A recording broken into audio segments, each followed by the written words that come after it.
Hello and welcome guys to the Magweje family. It's your girl Precious. So guys, a lot of people have been asking me, do you now know how to make Ugandan food? So today we're going to start with something simple. I'm going to be showing you how to make chips with plantain or goncha. These are the bananas. So I'm going to show you a simple recipe of how you can make chips and nice chips with these bananas. So make sure if you're new to this channel, don't forget to subscribe guys, turn the notifications on, make sure you like and comment. We love you so much. Let's go into it. So guys, you only need a few things to start. Me, I was using a peeler. I also used a knife and some spices. If you don't have spices, it's still fine. You also need a way to put your peels when you're peeling them, and also a non-sticking pan. If you have it, then that's perfect. First of all, you need to wash the bananas first. After that, you start peeling off. So me, I'm going to peel all of them because I saw that they are already ripened. Some people use less ripened bananas to make these plantain chips. So me, I was using the ripened one, so I decided to peel all of them. So as you can see, you peel all of them, and after that, then you move to the next step.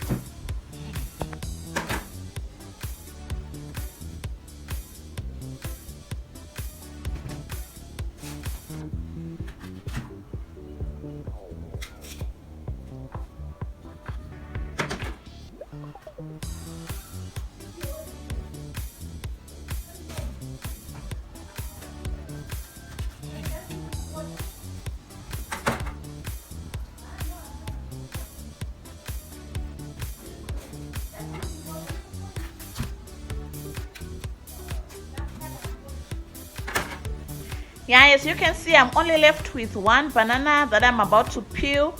So you make sure I peeled all of them actually.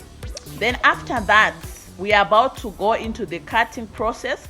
As I told you, some people have slicers that can slice. You have to slice very small pieces.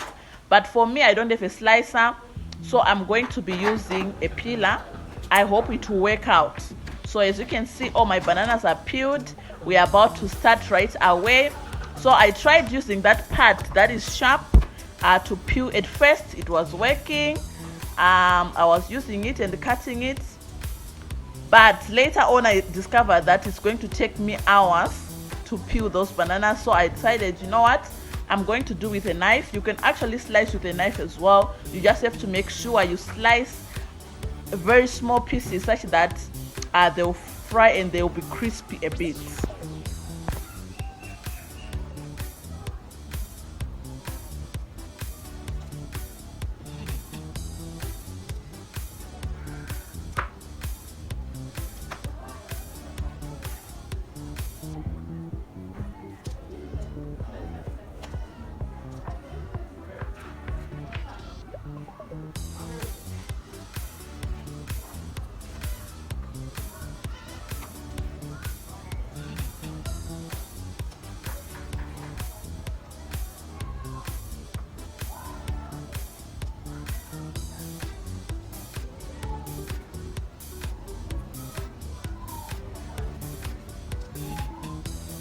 So as you can see here, I was now very slow and struggling to slice these bananas because the peeler is sticky sometimes.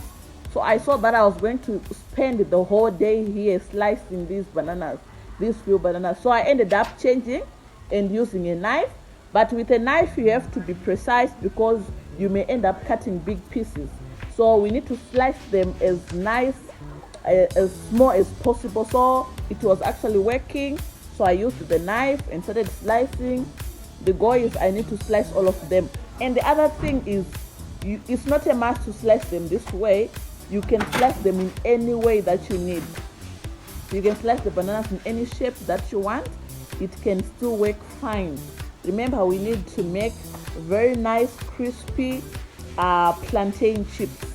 So let's proceed with the cutting. Then after the cutting, we'll move to the next step. I'm sure that will be cooking.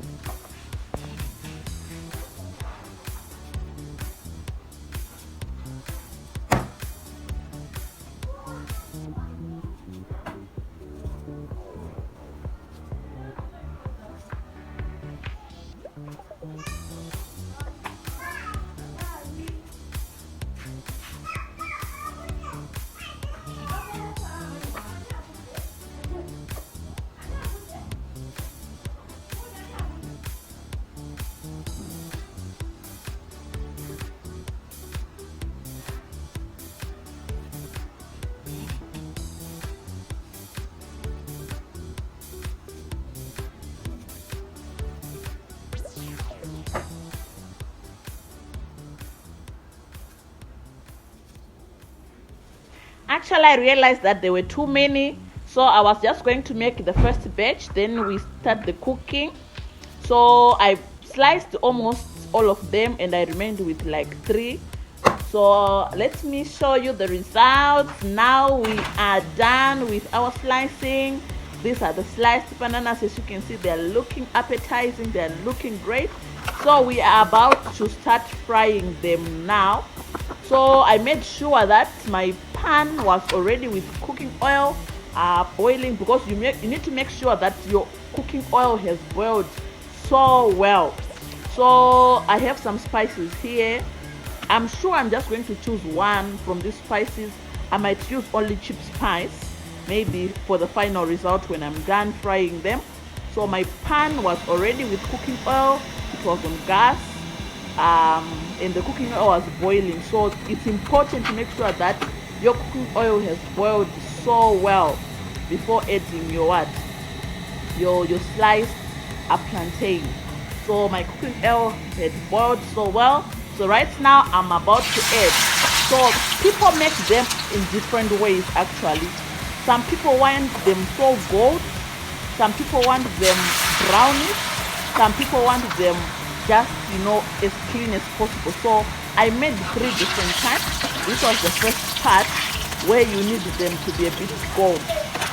Some people want them like that. So this was the first batch that I made. I made sure that they are so gold. I fried them until they are so gold. So you also need a fork to make sure that when you are making them, they are not like sticking to each other. You make sure you separate them so that they come out so well. I tell you, these plantain chips, they are so good. They are so good. Now the first batch is almost done. As you can see, they are almost brownish and goldish.